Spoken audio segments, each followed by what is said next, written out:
All right. Welcome back to the Guido Juice podcast. Yeah, that's the name I picked for my podcast.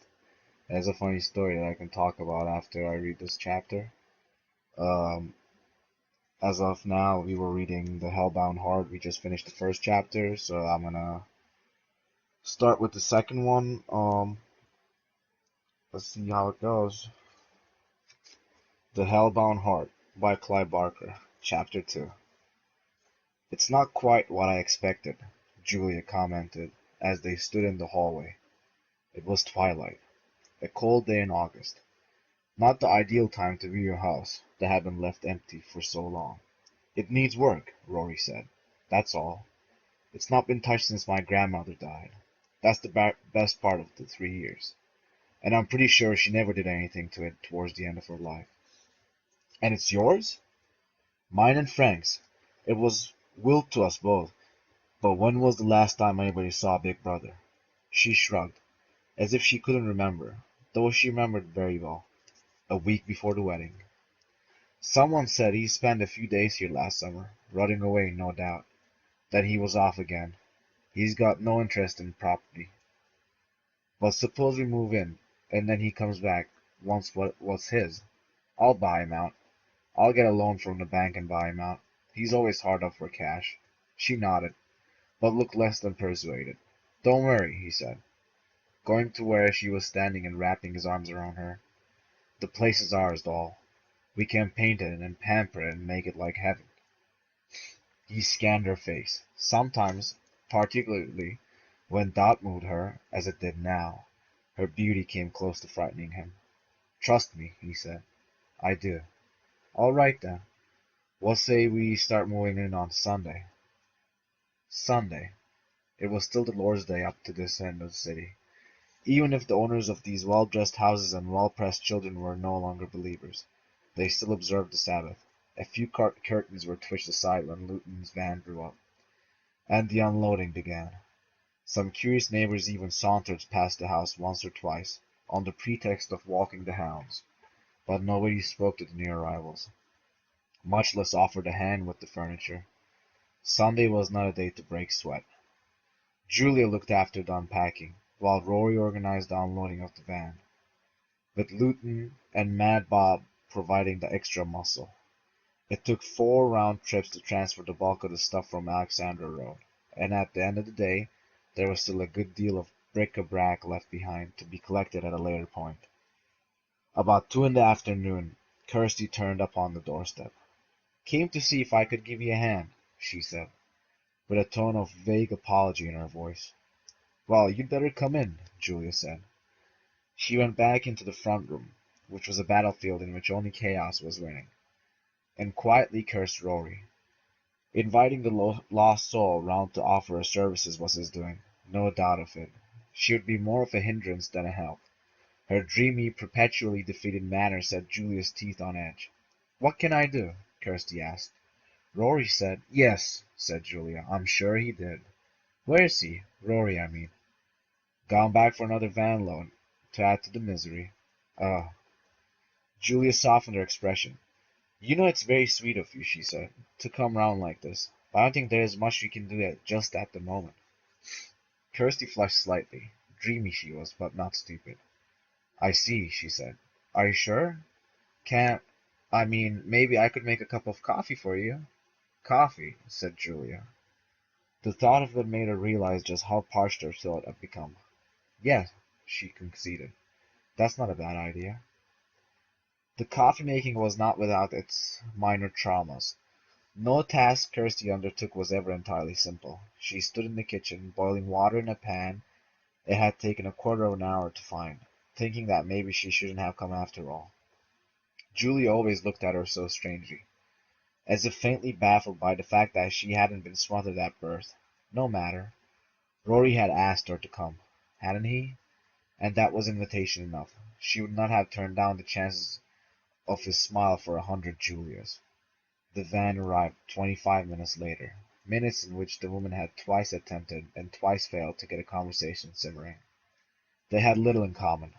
Julia, the sweet, the beautiful, the winner of glances and kisses, and Kirsty, the girl with the pale handshake, whose eyes were only ever bright as Julia's before or after tears. She had long ago decided that life was unfair. But why? When she'd accepted the bitter truth, did circumstances insist on rubbing her face in it? She surreptitiously watched Julia as she worked, and it seemed to Kirsty that the woman was incapable of ugliness. Every gesture, a stray hair brushed from the eyes with the back of the hand, dust blown from a favorite cup, all were infused with such effortless grace. Seeing it, she understood Rory's dog-like adulation, and understanding it, despaired afresh. He came in, at last, squinting and sweaty. The afternoon sun was fierce. He grinned at her, parading the ragged line of his front teeth that she had first found so irresistible. "I'm glad you could come," he said. "Happy to help," she replied, but he had already looked away at Julia. "How's it going?" "I'm losing my mind," she told him. "Well, now you can rest from your labors," he said. "We brought the bed this trip." He gave her a conspiratorial wink, but she didn't respond. "Can I help with unloading?" Kirsty offered. "Lieutenant and B are doing it," came Rory's reply. "Oh, but I'd give an arm and leg for a cup of tea." "We haven't found the tea," Julia told him. "Oh, maybe a coffee then?" "Right," said Kirsty. "And for the other two?" They'd kill for a cup. Kirsty went back to the kitchen, filled a small pan to near brimming, and set it back on the stove. From the hallway she heard Rory supervising the next unloading. It was the bed, the bridal bed. Though she tried very hard to keep the thought of his embracing Julia out of her mind, she could not. As she stared into the water and simmered and steamed and finally boiled, the same painful images of their pleasure came back and back. While the trio were away, gathering the fourth and final load of the day, Julia lost her temper with the unpacking. It was a disaster, she said. Everything had been parceled up and put into the tea chests in the wrong order. She was having to disinter perfectly useless items to get access to the bare necessities. Kirsty kept her silence, and her place in the kitchen, washing the soiled cups. Cursing louder, Julia left the chaos and went out for a cigarette in the front step. She leaned against the open door and breathed the pollen-gilded air. Already it was only the 21st of August. The afternoon was tinged with a smoky scent that heralded autumn. She had lost track of how fast the day had gone, for as she stood there a bell began to ring for evensong, the run of chimes rising and falling in lazy waves. The sound was reassuring. It made her think of her childhood, though not that she could remember, of any particular day or place. Simply of being young, of mystery. It was 4 years since she last stepped into a church, the day of her marriage to Rory. In fact, the thought of the day, or rather of the promise it had failed to fulfill, soured the moment. She left the step, the chimes in full flight, and turned back into the house. After the touch of the sun on her upturned face, the interior seemed gloomy. Suddenly she tried the point of tears. They would have to assemble the bed before they could put their heads down to sleep tonight, and they had yet to decide which room they would use as the master bedroom. She would do that now, she elected, and so avoid having to return to the front room, and to ever mournful Kirsty. The bell was still pealing when she opened the door of the front room on the second floor. It was the largest of the three upper rooms, a natural choice, but the sun had not got in today, or any other day this summer, because the blinds were drawn across the window. The room was consequently chillier than anywhere else in the house, the air stagnant. She crossed the stained floorboards to the window, intending to remove the blind. At the sill, a strange thing. The blind had been securely nailed to the window frame, effectively cutting out the least intrusion of light from the sunlit street beyond. She tried to pull the material free, but failed. The workman, whoever he'd been, had done a thorough job. No matter, she'd have Rory take a claw hammer to the nails when he got back. She turned from the window, and as she did so she was suddenly and forcibly aware that the bell was still summoning the faithful. Were they not coming tonight? Was the hook not sufficiently baited with promises of paradise? The thought was only half alive. It withered in moments, but the bell rolled on, reverberating around the room. Her limbs, already aching with fatigue, seemed dragged down further by each peal. Her head throbbed Intolerably. The room was hateful. She'd decided it. It was stale, and its benighted walls clammy. Despite its size, she would not let Rory persuade her into using it as the master bedroom. Let it rot. She started towards the door, but as she came within a yard of it, the corners of the room seemed to creak, and the door slammed. Her nerves jangled. It was all she could do to prevent herself from sobbing. Instead, she simply said, "Go to hell," and snatched at the handle. It turned easily. Why should it not? Yet she was relieved, and the door swung open. From the hall below, a splash of warmth and awkward light. She closed the door behind her, and with a queer satisfaction, the root of which she couldn't or wouldn't fathom, turned the key in the lock. As she did so, the bell stopped. "But it's the biggest of the rooms." "I don't like it, Rory. It's damp. We can use the back room." "If you can get the bloody bed through the door." "Of course we can. You know we can." "Seems a waste of a good room," he protested, knowing full well that this was a fait accompli. "Mother knows best," she told him, and smiled at him with eyes whose lustre was far from maternal. End of chapter 2. Alright, so this is a pretty interesting chapter because it shows the dynamics between the three main characters. We have the Kirsty character and Julia, I think her name is. Yeah. So Julia's married to Rory, and Kirsty is also interested in Rory, but Rory chose Julia because apparently Julia is very pretty and has that air on her that attracts men. Um, and I think Julia is aware that Kirsty is interested in Rory, so there's a little bit of that like cat-like jealousy going on. It's a pretty shitty situation, I guess.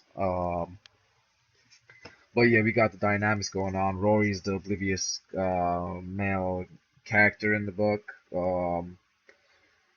And then I have read the story before, so I know what happens. But I just love how the setup is presented to the reader, and I can the thinking about the things that are going to happen in the future. It's just amusing how benignly the story starts.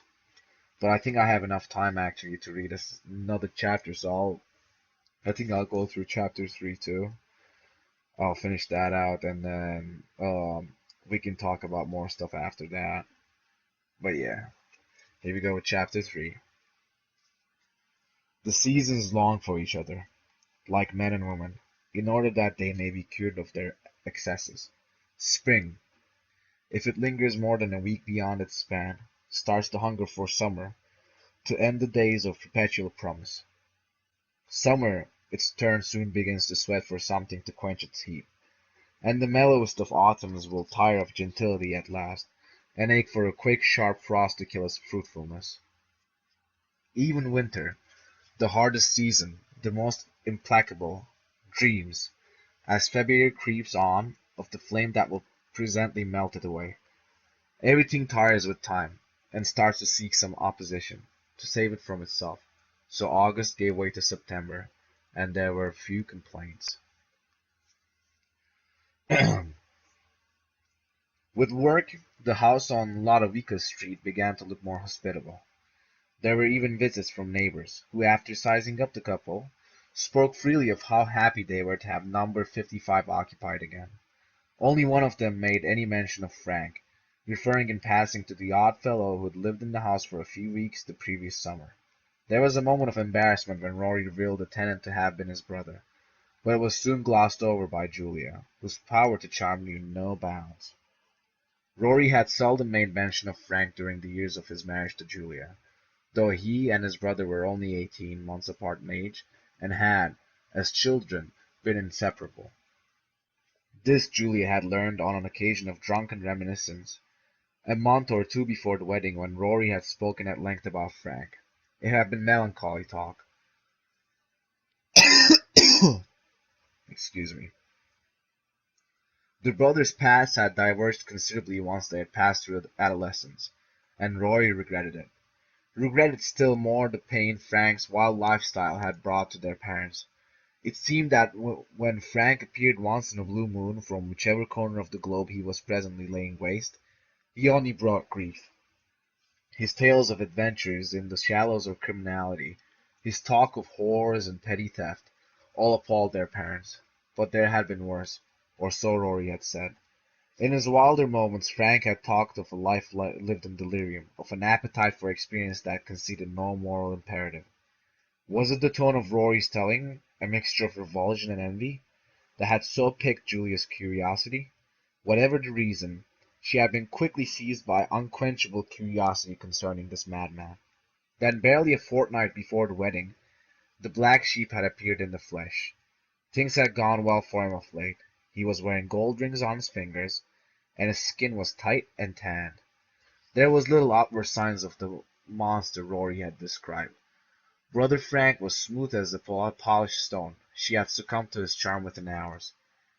A strange time ensued. As the days crept towards the date of the wedding, she found herself thinking less and less of her husband-to-be and more of his brother. They were not wholly dissimilar. A certain lilt in their voices, and their easy manner, marked them as siblings. But to Rory's qualities Frank brought something his brother would never have, a beautiful desperation. Perhaps what had happened next had been inevitable, and no matter how hard she fought her instincts, she would only have postponed the consummation of their feelings for each other. At least, that was how she tried to excuse herself later. But when all the self-recrimination was done with, she still treasured the memory of their first and last encounter. Kirsty had been at the house, hadn't she? On some matrimonial business, when Frank had arrived? But by that telepathy that comes with desire, and fades with it, Julia had known that today was the day.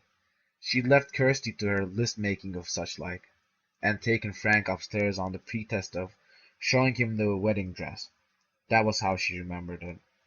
That he'd asked to see the dress, and she'd put the veil on, laughing to think of herself in white. And then he'd been at her shoulder, lifting the veil, and she laughed on, laughed and laughed, as though to test the strength of his purpose. She had not been cooled by her mirth, however, nor had he wasted time with the niceties of a seduction. The smooth exterior gave way to cruder stuff almost immediately. Their coupling had in every regard but the matter of her acquiescence. All the aggression and the joylessness of rape. Memory sweetened the events, of course, and in the 4 years and 5 months since that afternoon, she'd replayed the scene often. Now, in remembering it, the bruises were trophies of their passion. Her tears proved positive of her feelings for him. The day following, he disappeared, flitted off to Bangkok or Easter Island, some place where he had no debts to answer. She'd mourned him, couldn't help it, nor had her mourning gone unnoticed. Though it was never explicitly discussed, she had often wondered if the subsequent deterioration of her relationship with Rory had not started there, with her thinking of Frank as she made love to his brother. And now, despite the change of domestic interiors and the chances of a fresh start together, it seemed that events conspired to remind her of Frank. It wasn't just the gossip of the neighbors that brought him to mind. One day, when she was alone in the house and unpacking various personal belongings, she came across several wallets of Rory's photographs. Many were relatively recent, pictures of the two of them together in Athens and Malta. But buried amongst the transparent smiles were some pictures she couldn't remember ever having seen before. Had Rory kept them from her? Family portraits that went back decades. A photograph of his parents on their wedding day. The black and white image eroded over the years to a series of grays. Pictures of christenings in which proud godparents cradled babies smothered in the family lace. And then photographs of brothers together as toddlers, with wide eyes, as surly schoolchildren, snapped at gymnastic displays and in school pageants. Then, as the shyness of acne-ridden adolescence took over, the number of pictures dwindled, until the frogs emerged, as princes, the other side of puberty. Seeing Frank in brilliant color, clowning for the camera, she felt herself blushing. He had been an exhibitionist youth, predictably enough always dressed a la mode. Rory, by comparison, looked dowdy. It seemed to her that the brothers' future lives were sketched in these early portraits. Frank, the smiling, seductive chameleon. Rory, the solid citizen. She had packed the pictures away at last, and found, when she stood up, that with the blushes had come tears, not of regret. She had no use for that. It was fury that made her eyes sting. Somehow, between one breath and the next, she had lost herself. She knew, too, with perfect certainty, when her grip had first faltered, lying on a bed of wedding lace, while Frank beset her neck with kisses. Once in a while she went up to the room with the sealed blinds. So far, they had done little decorating work on the upper floors, preferring to first organize the areas in public gaze. The room had therefore remained untouched, unentered, indeed except for those few visits of hers. She wasn't sure why she went up, nor how to account for the odd assortment of feelings that beset her while there. But there was something about the dark interior that gave her comfort. It was a womb of sorts, a dead woman's womb. Sometimes, when Rory was at work, she simply took herself up the stairs and sat in stillness, thinking of nothing, or at least nothing she could put words to.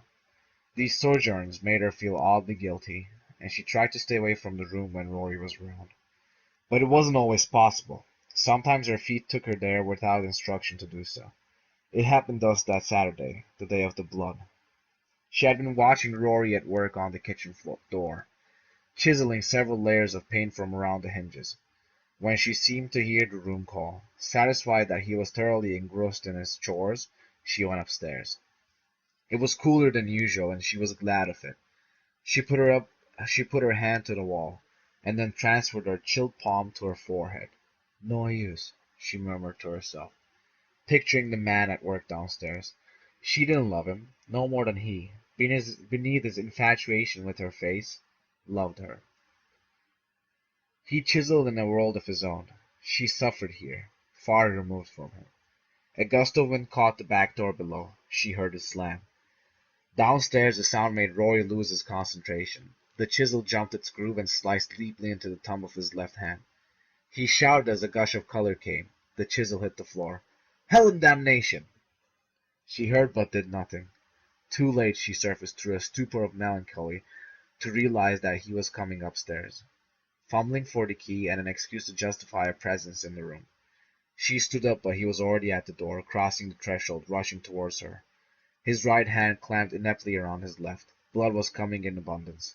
It welled up between his fingers and dribbled down his arm, dripping down from the elbow, adding stain to stain on the bare boards.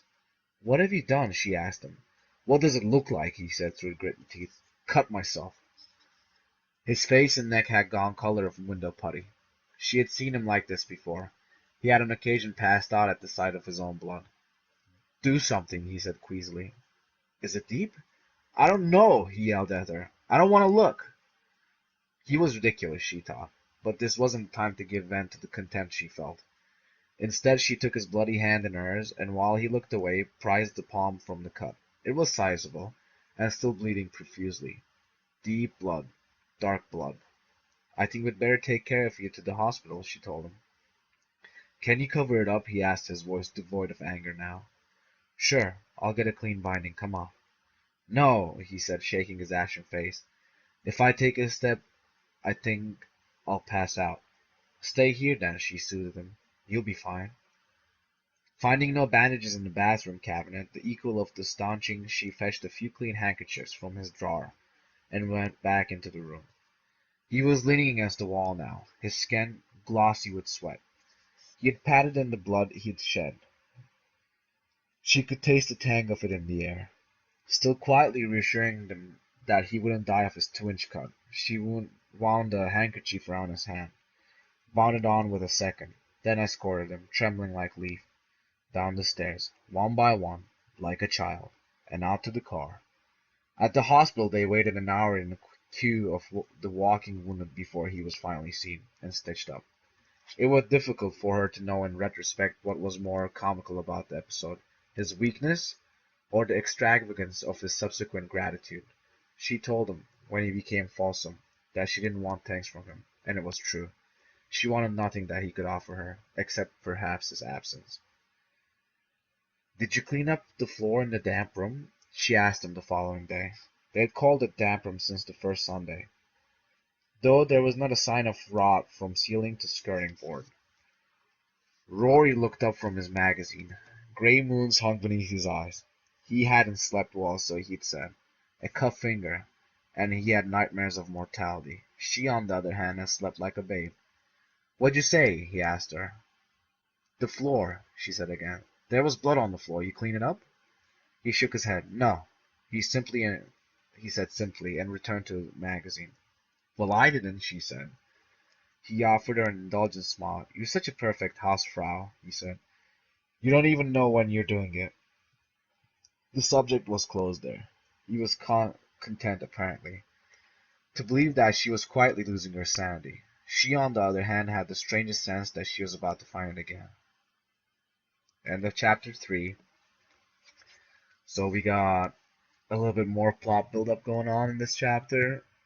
We get a small glimpse of Rory's character, how he's scared of blood.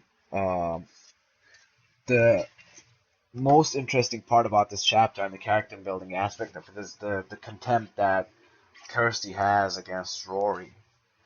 I think that really establishes her character and her train of thought, the way she thinks, the way she acts, really sets the tone of her. And how oblivious Rory is very amusing to me too. The other interesting thing that happened is that yeah, the blood that's spilled in that room is gone. Um, Other than that, you don't have that much stuff going on in this chapter. This is a pretty important chapter. It says a lot of the things that are going to happen in the rest of the book, but just by itself, it's pretty tame. So yeah, I'll leave it at that today. I'll move on to just talking about other stuff. So yeah, I picked Juice as the name of the podcast. The story behind that is that I have a group of friends that we sometimes get together and hang out and stuff like that. And they gave me that nickname because my first name is Guido. And I don't know how it happened, when it happened, I don't really remember, but I ended up getting called Juice at some point, and I thought it was hilarious. And it has a really nice roll to it, and it reminds me of Beetlejuice, the Tim Burton movie. And I figured that'd be pretty fitting. That'd be a pretty fitting name for a podcast about horror related stuff. So I decided to use it. I called it the Guido Juice Podcast. It has a nice ring to it. It has a nice tone to it. It is pretty unique too. Other than that, I have a couple of plans that I have to work on for this channel. So I want to create a either a Facebook page or a Facebook group that people can actually go on and connect with each other, talk about the podcast episodes, talk about the movies, maybe give me suggestions on what to talk on next. I did watch a new movie today with my buddy Justin. It was actually a movie that I was looking pretty forward to. It's called Southbound. I'm gonna do a movie review on that, so I won't talk about it that much. I won't go into the details of the movie. But yeah, my next plan or my next video is probably going to be a movie review on that movie called Southbound. It was nice. It was from the creators of VHS, the guys that make those horror anthology movies, and this one's a horror anthology too. And I had seen the trailers for it in the past, and I was like, yeah, I want to see this movie. So it was on stream on Amazon Prime, so we just decided to watch it, and I'm glad we did. It was pretty enjoyable. Other than that, any interesting things that happened? Yeah, so today it's the 15th, and we had that huge attack in Paris where this one fucking maniac drove into a crowd of people at their Independence Day kind of celebration and just plowed into people and killed a bunch of them. I think 30 people dead. It was like over 100 people wounded, and it's just it really goes home to me with this kind of stuff because of my affiliation with the military. I won't talk about that side of me that much. I don't think that it doesn't pertain to the podcast that much, and I don't want to be known as a military guy. So it's just seeing that things happen on Facebook and the videos of the aftermath of people laying in the streets all bloody and stuff, people like screaming and stuff, it got me pretty emotional. It got me pretty angry. Um, it is a tough situation. They're saying that it's a terror attack.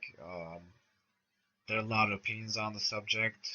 I won't go into any of them. It's just something that came across me, and it made me pretty upset today that I saw. Maybe in the future, if I like get into talking with other people about subjects like this, maybe like I'll voice my opinions on it. But right now, I don't think it's a good place. Um, Other than that, um, not much that I can think of. I saw my kid. I spent time with my mom. She actually got to listen to the first episode of the podcast. She pretty liked it a lot. She said I had a good voice for podcasting and to be listened online. I was able to. I ended up going on a couple of websites yesterday and watching some tutorial videos after I recorded the episode on how to edit the sound on Audacity. Is the program that I use to record my voice, and was able to make it sound pretty good. So yeah, that turned. I was pretty happy on how the episode turned out to be. The how I set up the channel, the graphics, the pictures and stuff like that.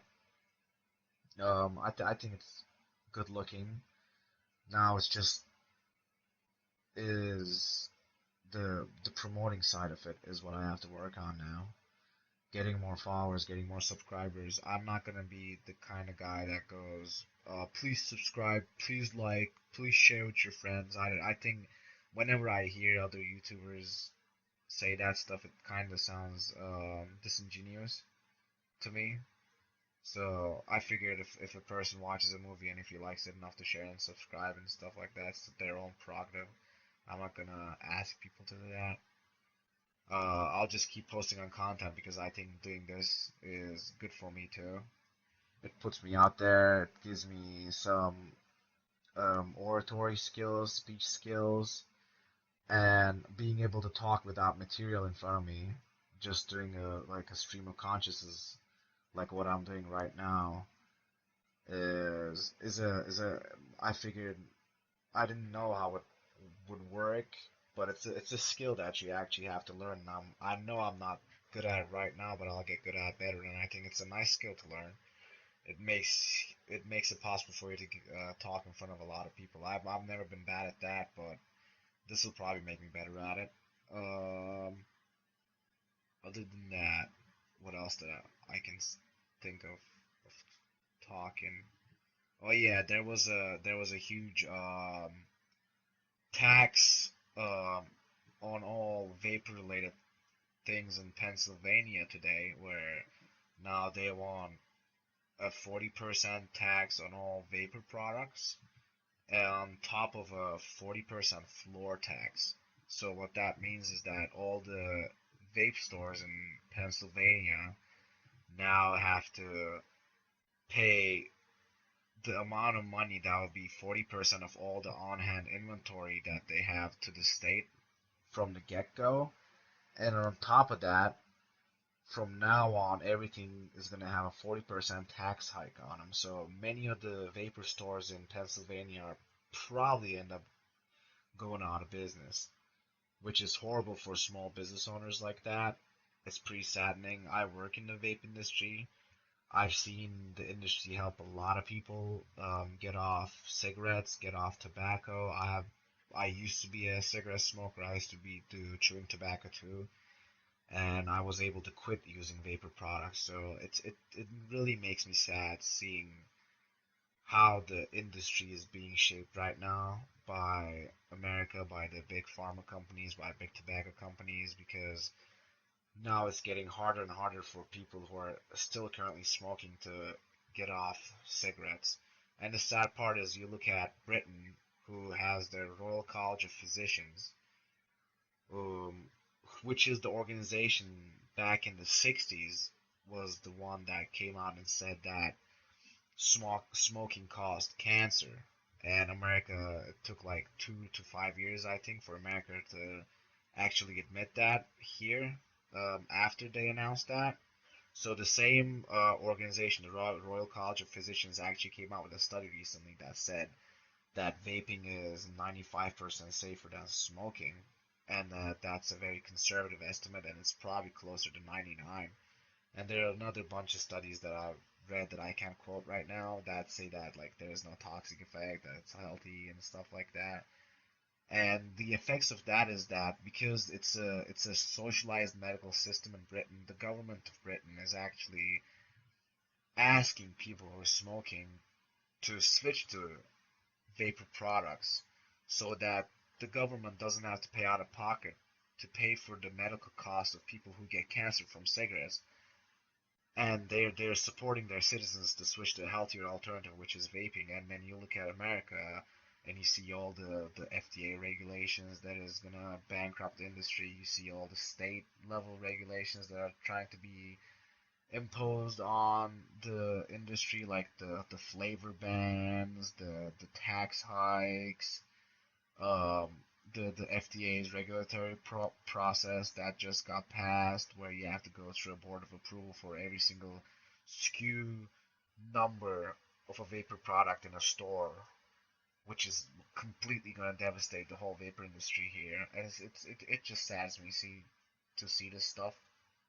But hopefully, eventually, we'll see what happens. I'll probably be able to get a couple of people from the industry to come to a guest spot in the podcast, maybe, and have a talk about it later on. Maybe like talk about some movies, some other stuff in the beginning, and then we'll talk about some vapor things. We'll see if there's like enough outreach at my channel and enough presence. That might be worth a shot. It might be a fun conversation to have, and maybe if even if one person listens to it and decides to quit the cigarettes and switch to vaping, that's a win on my side. So, other than that, yeah, I got to play. I got to play test a couple of games too. I played this game called. These are all the games that were free on PlayStation Plus network for this month. So one was called Fury, which is like an indie game. It's like a shooter slash like Twitch based action um, fighting game where you like go through a gauntlet of bosses.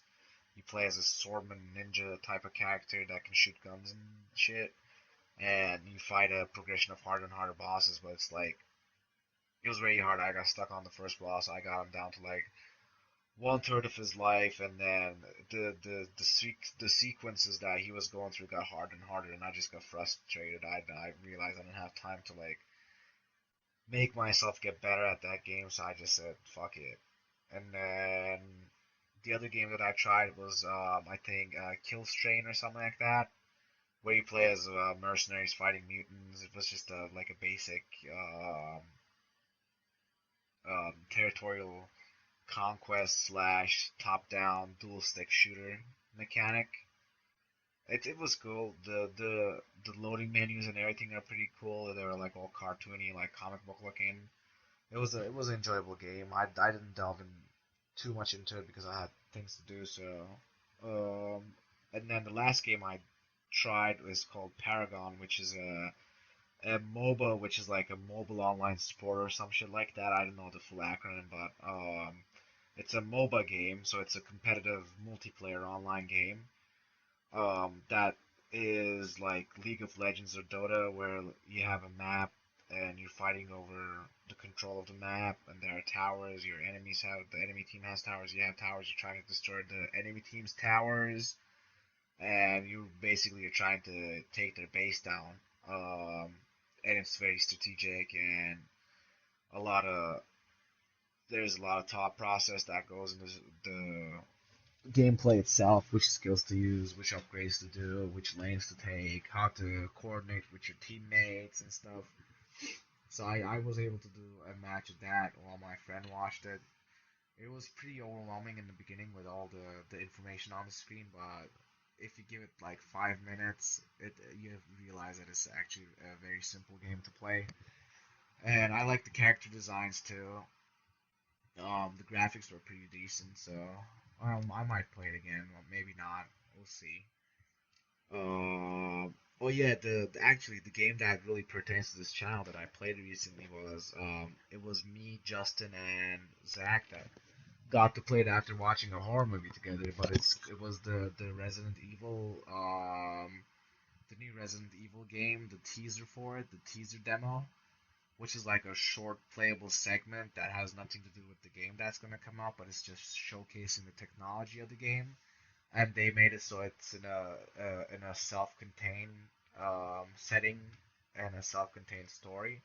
And I must say I was pretty impressed by it. It wasn't the same genre as that Silent Hill game, the that never came to be, the playable teaser PT. It was like a more polished version of that. I like the atmosphere of PT more. The creepiness factor of PT was higher. The Resident Evil teaser was more on. It was like comparing um like one was more like Jacob's Ladder, while the other one was more like Alien. No, that's not the right one. More like Texas Chainsaw Massacre, I guess the first one.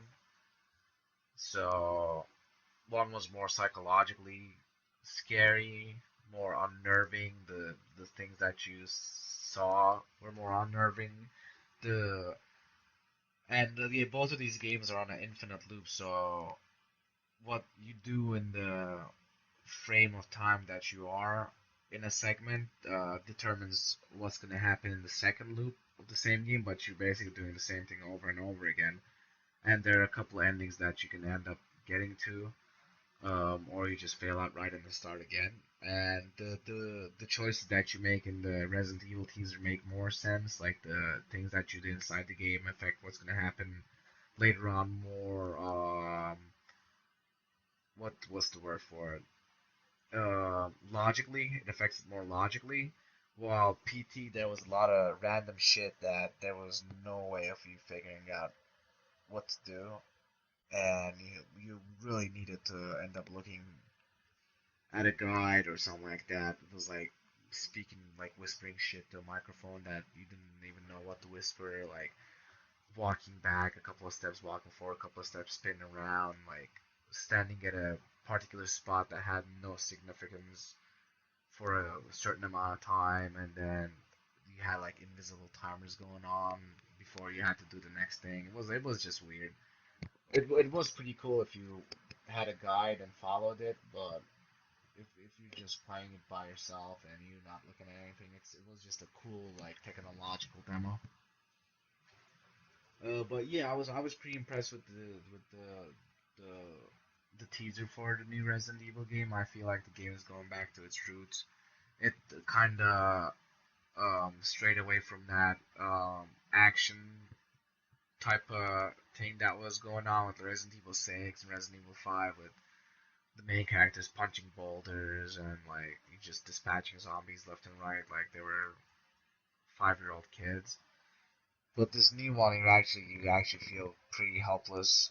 Um, it does feel like an actual survival horror game, which I really enjoy. So I'm looking forward to playing it. We'll see how it goes. They did say that they were going back to their old roots, so I'm pretty excited about it.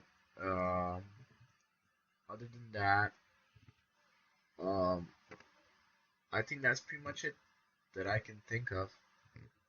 Um, yeah, if you have any questions or any comments, just put them under the video. I'll respond to you as much as possible, as fast as possible.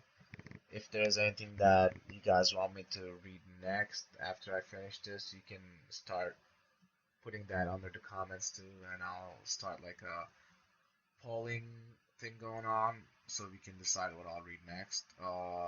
If you have any suggestions, let me know. Um, if you just want to tell me that I suck, that's fine too. I'll take it.